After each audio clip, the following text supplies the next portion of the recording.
The letter arrived on a Tuesday, and Olivia Ormond threw it into the stove without reading past the first line because she already knew what forgiveness looked like on paper. Empty words from empty men trying to empty their consciences. She watched the edges curl and blacken, the way her heart had done 3 years ago when her father died penniless in a rented room above the feed store. His land stolen by signatures he could barely read and promises that turned to smoke. The fire ate the letter whole, and Olivia felt nothing, which was exactly how she preferred it. Feeling nothing was safer than feeling everything, and everything was what threatened to drown her every time she walked past the homestead that should have been hers, now occupied by Thomas Ridley and his smug face and his cattle that grew fat on grass her father had planted. Moab, Utah was where the letters came from, forwarded through 3 territories by someone who apparently thought distance made betrayal forgivable. Olivia lived in Bellefonte, Kansas now, a cattle town that swelled and shrank with the seasons, full of dust in summer and mud in spring, and the kind of cold in winter that made your bones ache. She worked at the Silver Dollar, serving whiskey and deflecting propositions with the same tired efficiency she brought to everything else. The work was honest enough, the pay kept her fed, and the owner, Mrs. Callahan, asked no questions about the loaded revolver Olivia kept in her room or the way she sometimes stood at the window staring west toward Utah with her jaw set like iron. 3 men had stolen her father's land. Thomas Ridley, who had smiled while he did it. Frank Morrison, who had drawn up the papers. And Samuel Webb, who had witnessed the signature and sworn in court that her father had been sound of mind and eager to sell, which was a lie so enormous it had its own weather system. Olivia knew their names the way other people knew prayers. She had carved them into her memory with such precision that sometimes she woke in the night reciting them. Her hands already reaching for the gun, she had been learning to shoot with increasing accuracy in the scrubland behind the boarding house. She was 23 years old, and vengeance was the only future she had planned. Harrison Irving arrived in Bellefonte on a Wednesday in late April 1882, leading a roan mare and looking like he had been born in the saddle. Olivia noticed him because everybody noticed him. He was tall and broad-shouldered, with dark hair that needed cutting, and an easy smile that seemed to find things amusing that other people missed. He hired on at the Double B Ranch, which neighbored the spread where Olivia occasionally picked up work during roundup, and within a week she could not go anywhere without running into him. He tipped his hat to her outside the general store. He held the door at the Silver Dollar and ordered whiskey neat, which he nursed for 2 hours while playing cards with the kind of relaxed competence that suggested he was good at most things, but did not need to prove it. He asked her name, and when she told him, he said it was a pleasure to meet her, and his eyes were green and warm and entirely too hopeful about the world. "You are new," Olivia said, because it was obvious and because she did not know what else to say to someone who looked at her like she was a person rather than a collection of sharp edges.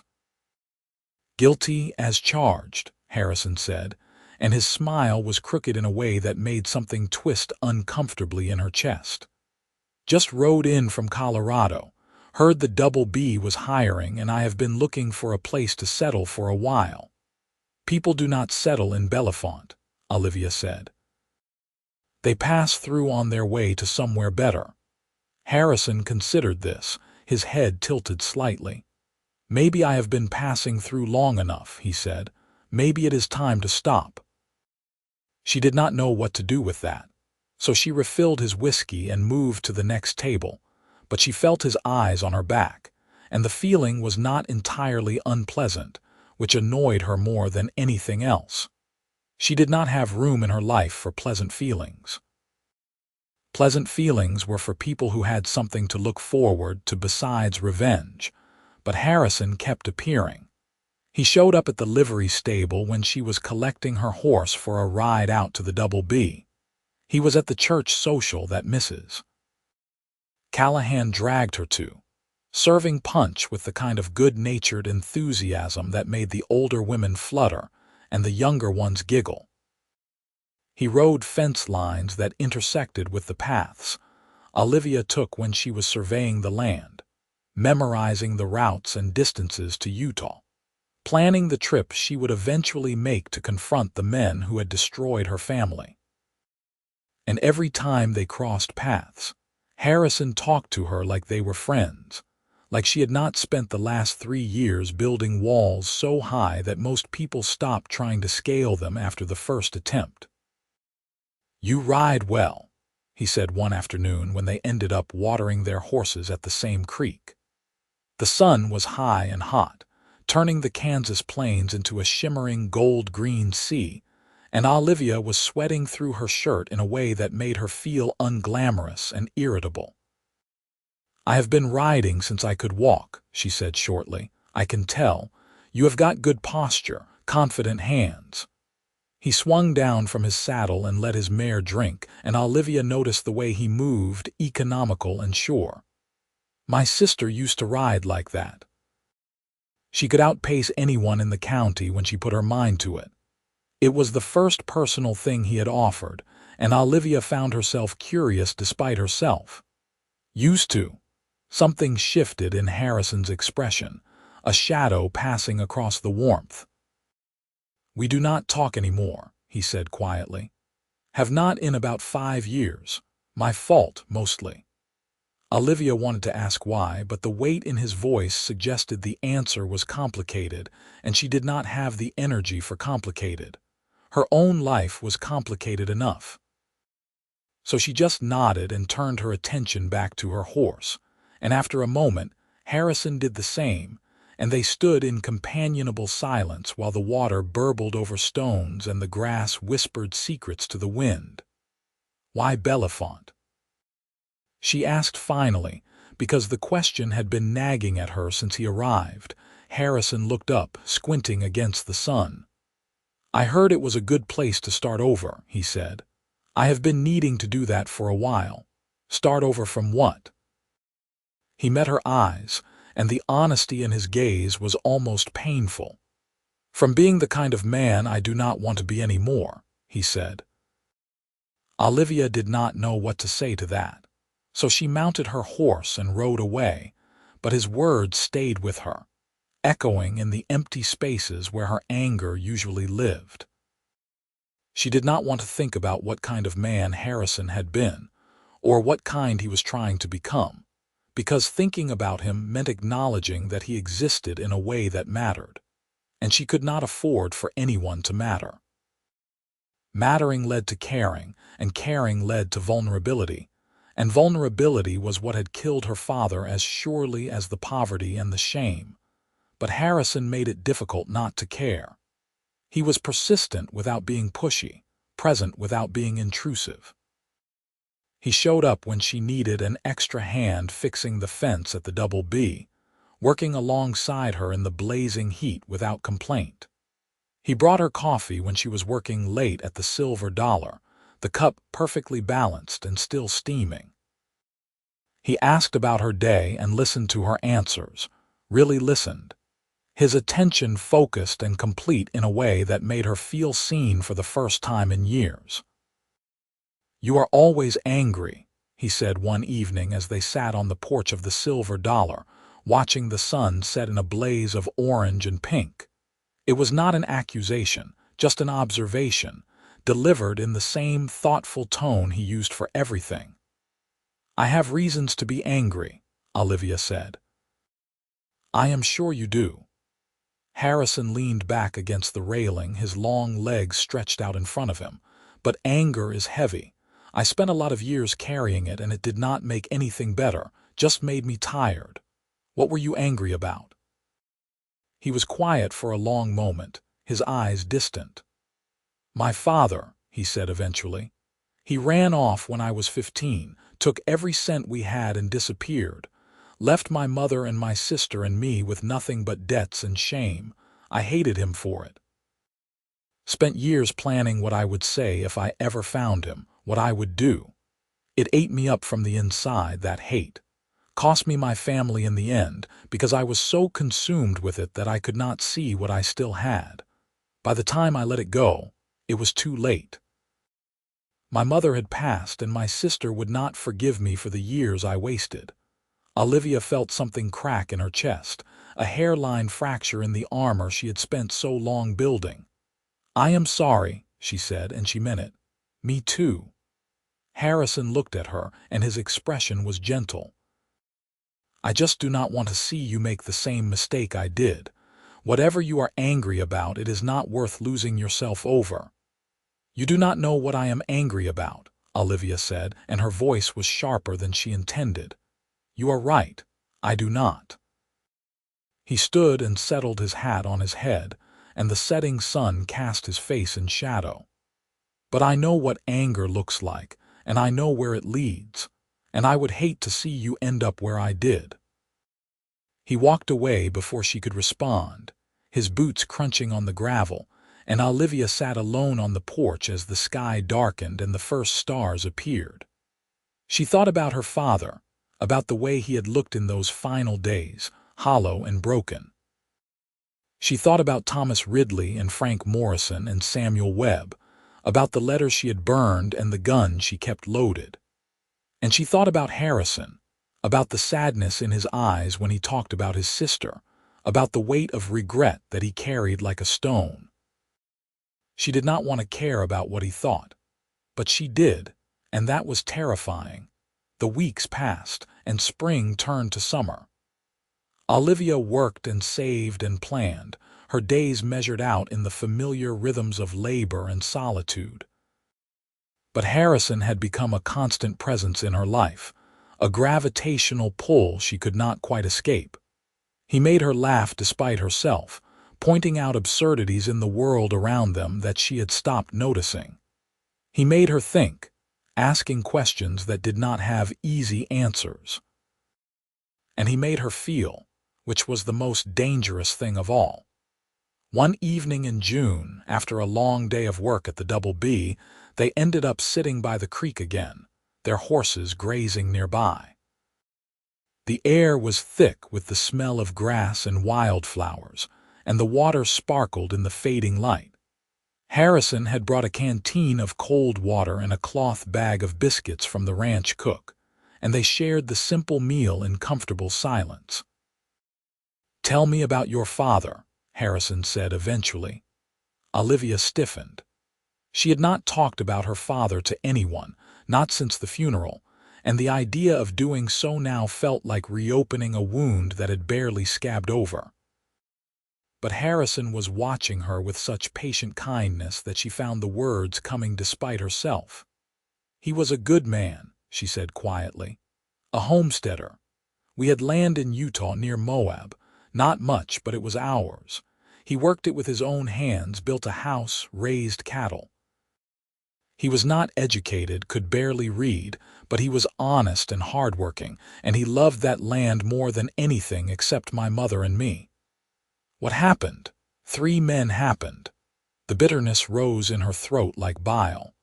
Thomas Ridley wanted the land for his herd. Frank Morrison drew up papers that my father could not read properly. Samuel Webb swore in court that my father was eager to sell. They cheated him, lied to him, and when he realized what had happened, it was too late. We lost everything. My mother died of grief within a year, and my father followed not long after.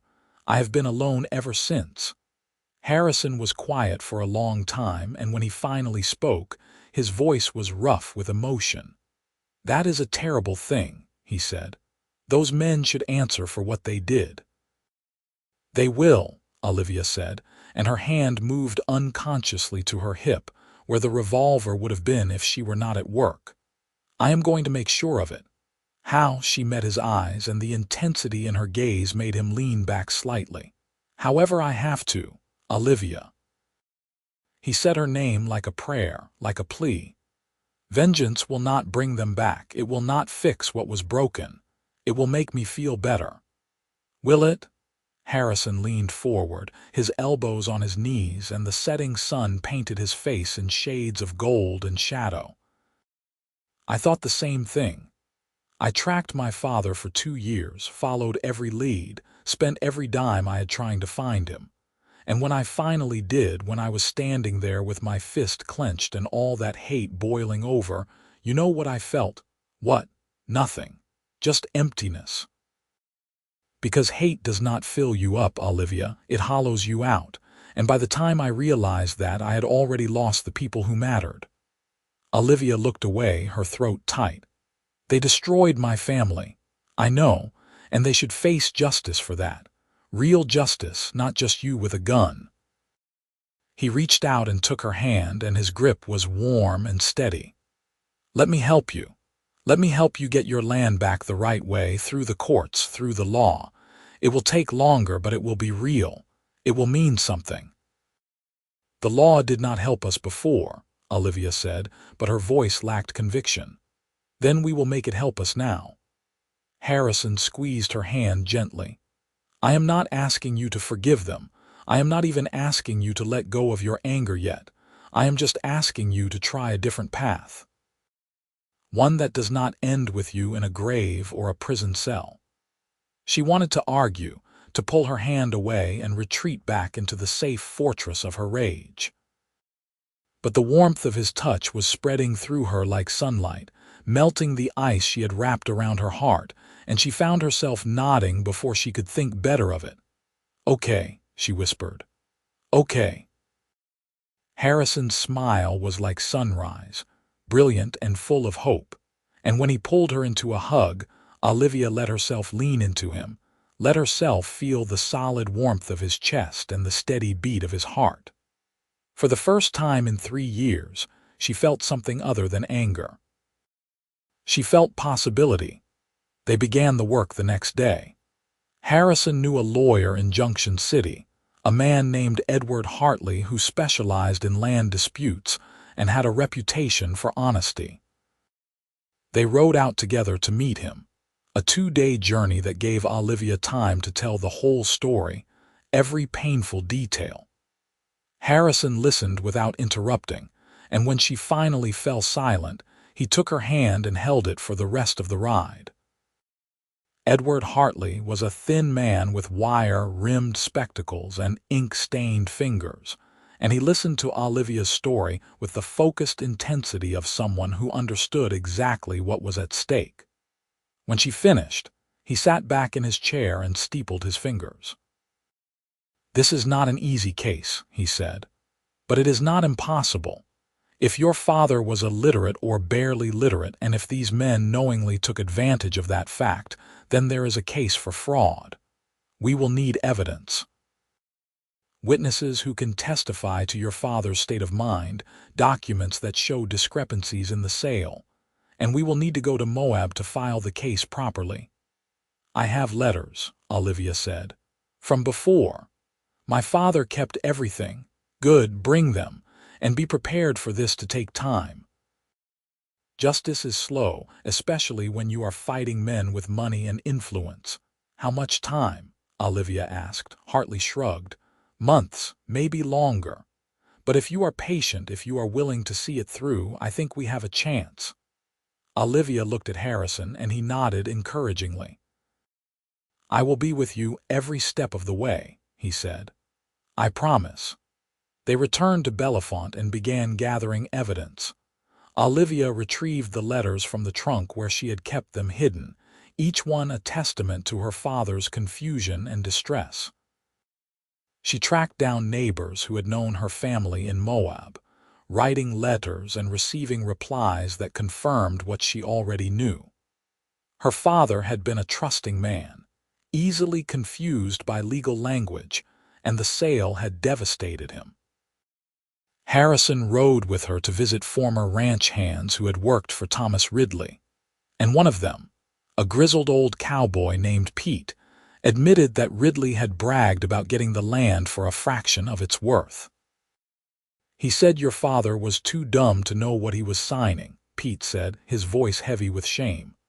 "I should have said something then, but I needed the job. I am sorry, miss. I am real sorry." "Will you testify?" Harrison asked. Pete nodded slowly. "I reckon it is time I did the right thing." As the evidence mounted, so did Olivia's hope, and with hope came something even more dangerous: happiness. She found herself looking forward to the mornings because they meant seeing Harrison. She laughed at his jokes and told him stories about her childhood, the good memories she had buried under layers of grief. They rode together and worked together and ate together, and somewhere in the middle of all that togetherness, Olivia realized she was falling in love. It terrified her. Love meant vulnerability, and vulnerability meant pain. But Harrison was patient and steady, and he never pushed for more than she was ready to give. He told her about his own past, about the years he had wasted chasing ghosts, and about the moment he had finally decided to let go and start living again. He told her about his sister, Clara, and the letters he had written trying to apologize, letters that had gone unanswered. And he told her that meeting Olivia had made him believe in second chances again, which made her heart ache in the best possible way. One night in August, they were sitting under the stars on the edge of the Double B property, the grass soft beneath them, and the sky so vast it felt like they could fall into it.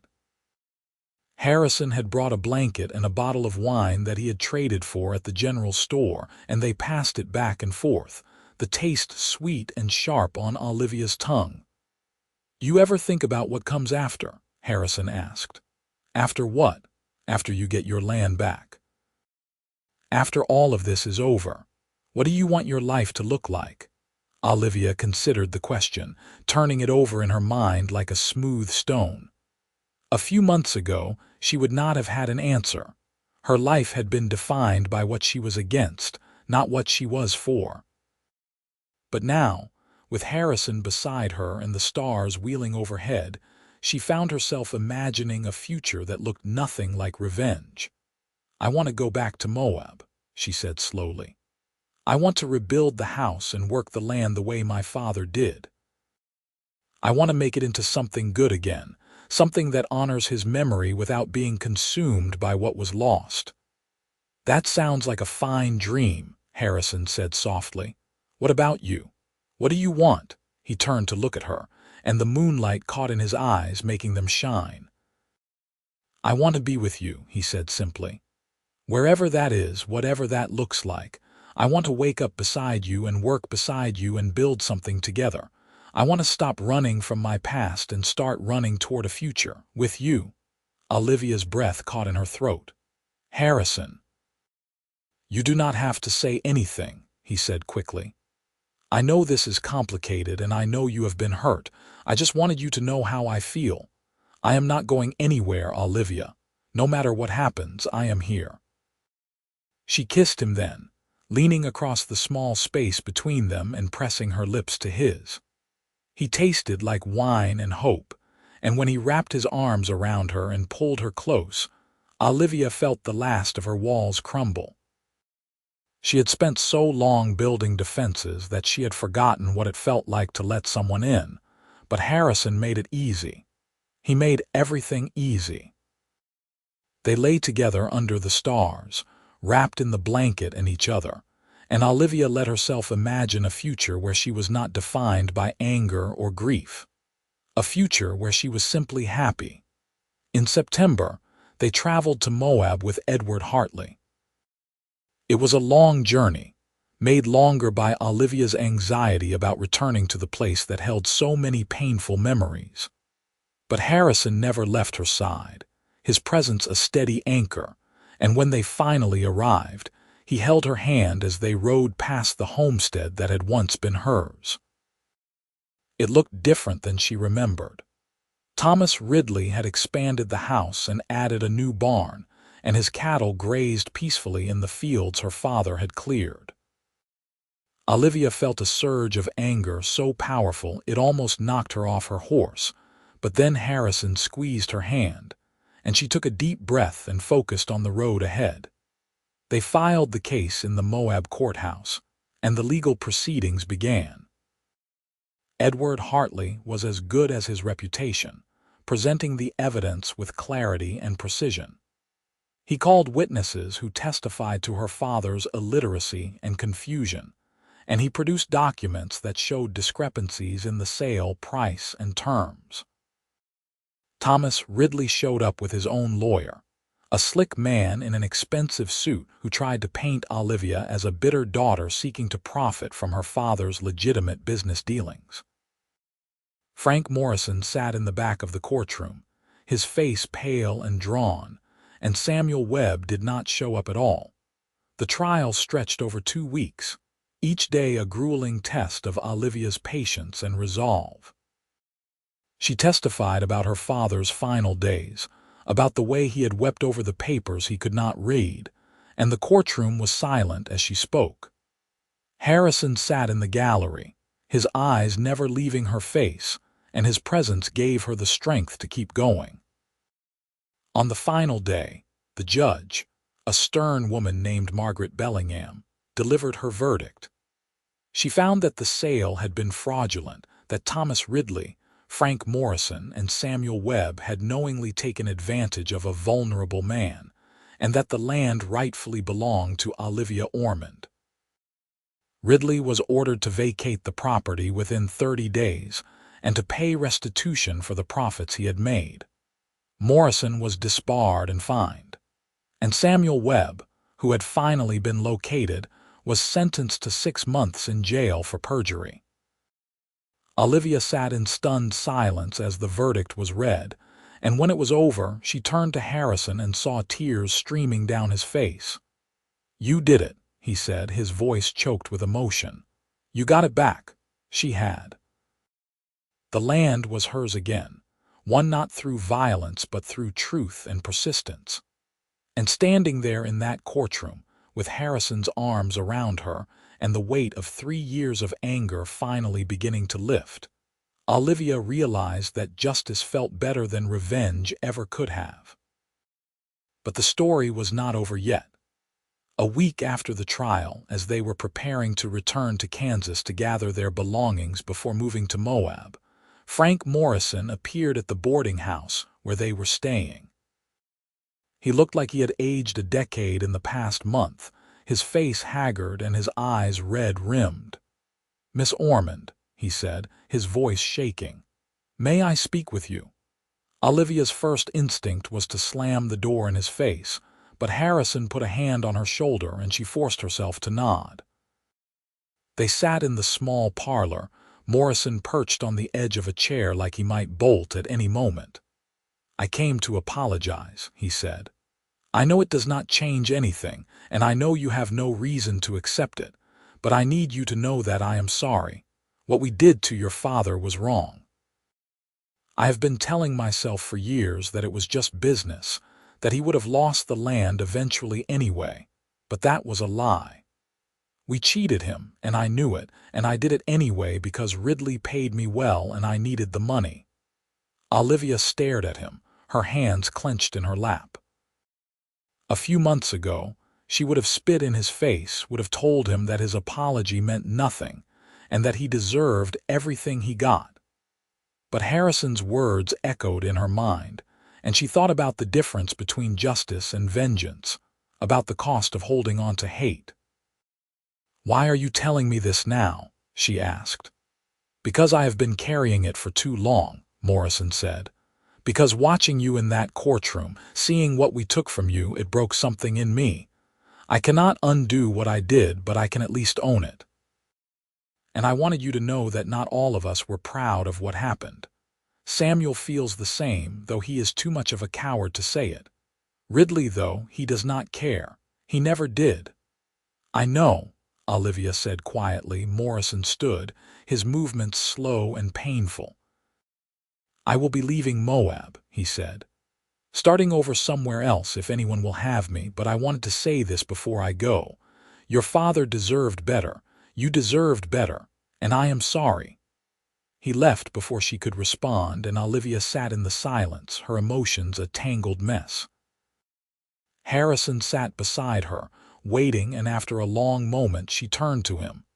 "You think I should forgive him?" she asked. "I think that is up to you," Harrison said. "Forgiveness is not about him, Olivia, it is about you. About whether you want to keep carrying the weight of what he did, or whether you want to set it down and walk away lighter." Olivia thought about her father, about the way he had always tried to see the best in people, even when they disappointed him. She thought about the years she had spent consumed by anger and about the future she wanted to build. And she thought about Harrison, about the way he had let go of his own grudge and found peace, even if it had cost him dearly. "I do not forgive him," she said finally. "Not yet, maybe not ever. But I do not want to hate him anymore. I am tired of hating." Harrison pulled her into his arms, and Olivia rested her head on his chest, listening to the steady rhythm of his heartbeat. "That is enough," he murmured. "That is more than enough." They returned to Bellefonte long enough to pack their belongings and say their goodbyes. Mrs. Callahan cried and made them promise to visit, and Pete gave Harrison a worn saddle blanket that had belonged to his father. The Double B foreman shook their hands and wished them luck, and the town turned out to see them off, a small crowd of people who had become friends without Olivia even realizing it. The journey back to Moab felt different this time, lighter somehow. They talked about their plans for the homestead, about the repairs that needed to be made and the crops they would plant. Harrison had experience with cattle, and Olivia knew the land, and together they began to sketch out a life that felt real and tangible and full of promise. When they arrived, Thomas Ridley had already vacated, leaving the house empty but intact. Olivia walked through the rooms slowly, touching the walls her father had built and the windows he had installed, and she felt his presence like a warm hand on her shoulder. The land stretched out around them, golden and green and beautiful. And for the first time since his death, Olivia felt at peace. They were married in the spring of 1883, a small ceremony in the Moab church with Edward Hartley as a witness and a handful of neighbors who had known her family. Olivia wore a simple dress of cream-colored cotton, and Harrison wore his best shirt and a new hat, and when the preacher pronounced them husband and wife, they kissed under a sky so blue it hurt to look at. The years that followed were not easy, but they were good. They rebuilt the homestead together, adding a new barn and expanding the house. They raised cattle and horses, and Olivia proved to have her father's gift for the work, coaxing life from the stubborn Utah soil. Harrison was a steady partner, strong and patient, and he made her laugh even on the hardest days. They fought sometimes, the way all couples do, but they always came back together, their bond deepening with each passing season. In 1884, their first child was born, a daughter with dark hair and her mother's fierce eyes. They named her Isadora, and she was the light of their lives, bright and curious and fearless. 2 years later, a son arrived, Percival, who had Harrison's easy smile and his father's love of horses. And in 1889, their youngest, Louetta, completed the family, a gentle soul who loved the land as much as Olivia did. Olivia watched her children grow up on the homestead her father had built, and she told them stories about the grandfather they had never met, about his kindness and his strength and his belief in the goodness of people. She taught them to work hard and to stand up for what was right, and she taught them that justice was worth fighting for, but that vengeance would only poison the soul. Harrison wrote letters to his sister every year, and in 1891, Clara finally wrote back. The reconciliation was slow and tentative, but by the time Olivia and Harrison celebrated their 10th anniversary, Clara had visited twice, and the relationship had begun to heal. Harrison cried when he read her first letter, And Olivia held him and whispered that it was never too late for second chances, and he kissed her and said she had taught him that. They grew old together on that land, their hands roughened by work and their hearts softened by love. Olivia never forgot what had been taken from her, but she learned to hold the memory without letting it consume her. She saw Thomas Ridley once, years later in the general store in Moab. He was older and thinner, his swagger gone, and when their eyes met, he looked away quickly. Olivia felt a flicker of the old anger, but it was distant now, like a storm that had passed over the horizon. She turned back to her shopping and did not think of him again. Frank Morrison sent a letter on the 20th anniversary of the trial, a simple note saying that he had built a new life in California and that he hoped she was well. Olivia read it once and then tucked it away in a drawer, neither forgiving nor condemning. Some wounds healed and some did not, and that was simply the way of things. Samuel Webb died in 1895, and Olivia heard the news with a sense of finality. The men who had wronged her father were gone or diminished, and the land was hers, and her family was thriving.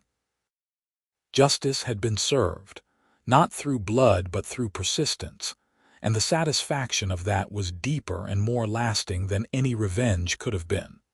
On a warm evening in the summer of 1900, Olivia and Harrison sat on the porch of their home, watching their children play in the yard.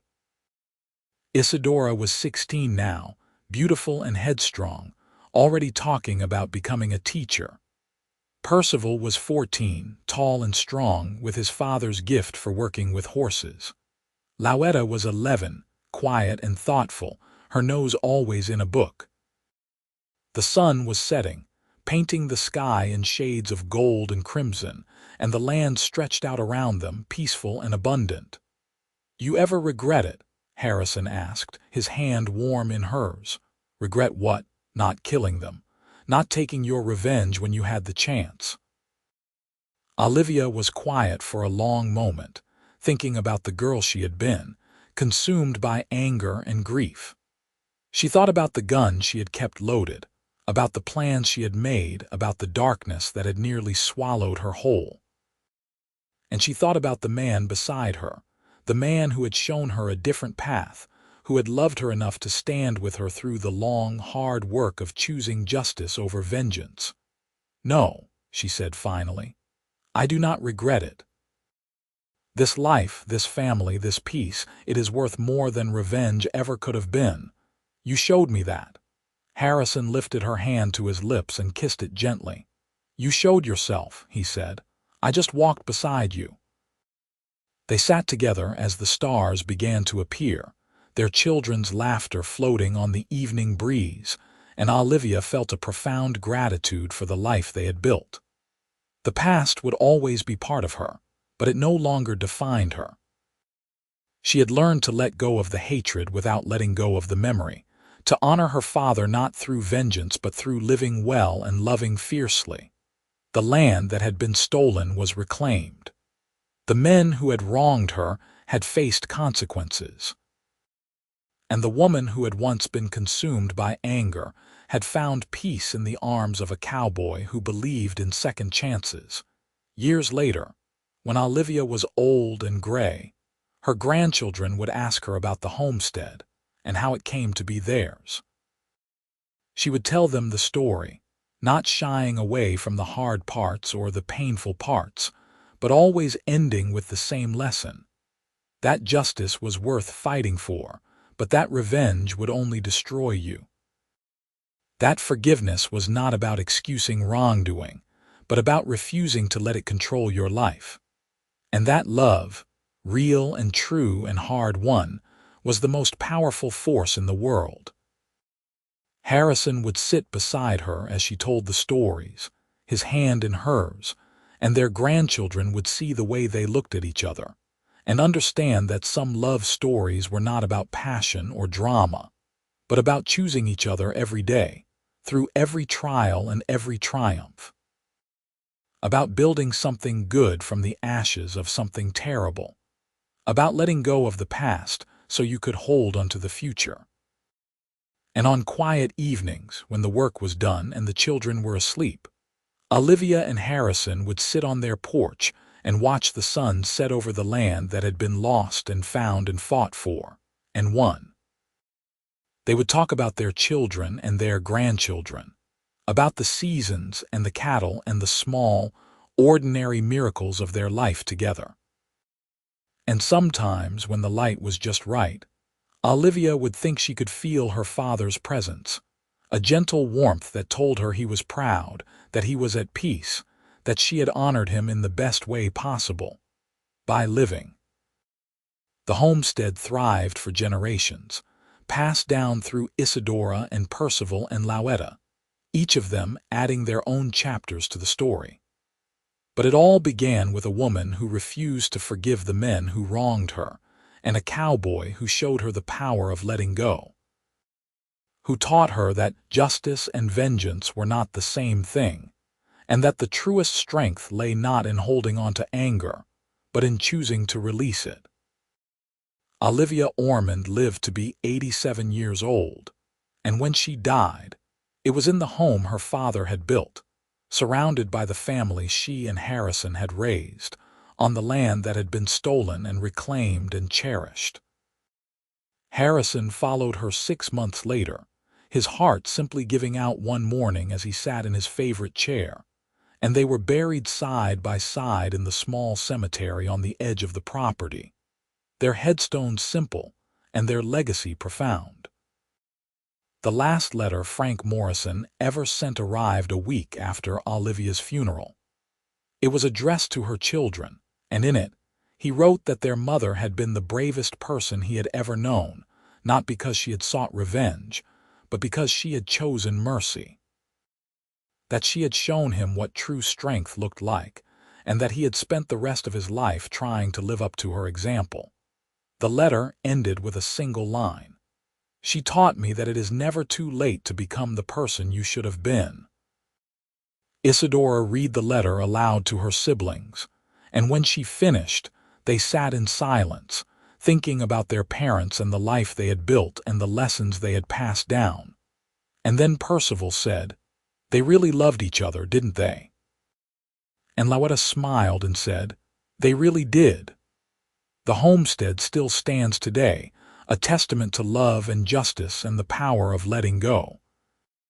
And on quiet evenings, when the wind whispers through the grass and the sun sets over the Utah plains, you can almost hear the echoes of their story, carried on the breeze like a promise that some things are worth fighting for, and some things are worth releasing, and that knowing the difference is the key to everything. Olivia had learned that lesson the hard way, but she had learned it well, and she had passed it on to everyone who came after. And in the end, that was the greatest revenge of all, not destruction but creation, not hatred but love, not bitterness but peace. The story of the woman who refused to forgive, and the cowboy who showed her another way became legend in Moab, told and retold until it was impossible to separate fact from fiction. But the heart of it remained true. That sometimes the bravest thing you can do is let go of the anger that is destroying you. That justice is not the same as vengeance, and that love, patient and persistent and true, can heal even the deepest wounds. Harrison and Olivia's love story was not the easiest or the simplest, but it was real and it was earned, and it was worth every moment of struggle and doubt. They had built something beautiful from the ruins of tragedy, and their children and grandchildren carried that legacy forward, generation after generation, a living reminder that the past does not have to define the future. And so the homestead endured, and the family grew, and the land that had been stolen and fought for and reclaimed continued to bloom under the Utah sun. The story that began with anger and grief ended with joy and peace, and that, in the end, was the greatest victory of all.